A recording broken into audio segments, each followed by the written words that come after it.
خليلوزيتش يفتح النار على الأقجع بعد إقالته ويشيد برجال الجزائر، ويصف المسؤولين في المغرب بالخونة. ولكن قبل أن نبدأ عاطروا أفواهكم بذكر الله والصلاة والسلام على سيدنا محمد عليه أفضل الصلاة والسلام.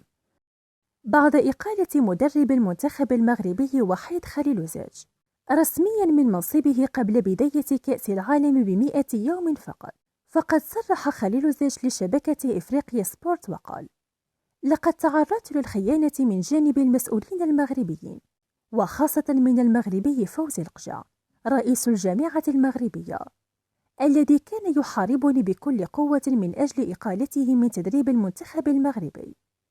فالكل هنا في المغرب كان يحاربني، سواء الإعلام أو السلطات المغربية، لأنني كنت أقول كلمة الحق دائما، وأشيد بالشعب الجزائري وبالدولة الجزائرية، لأنني عشت أجمل سنوات عمري في الجزائر، ولقد حققت الإنجازات مع المنتخب الجزائري، وتأهلنا سويا إلى الدور الثاني في كأس العالم عام 2014.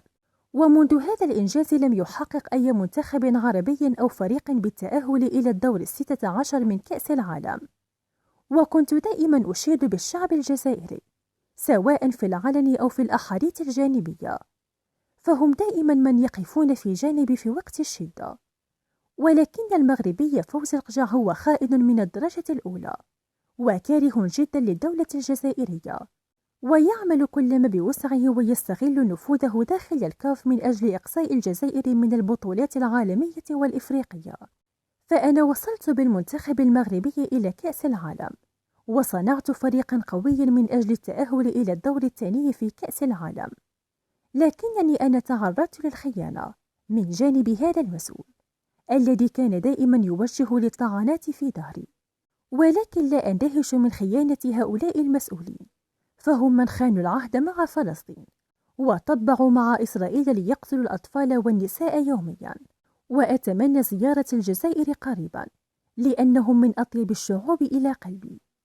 وفي النهاية لا تنسى الإعجاب بهذا الفيديو والاشتراك في القناة ليصلكم جديدنا.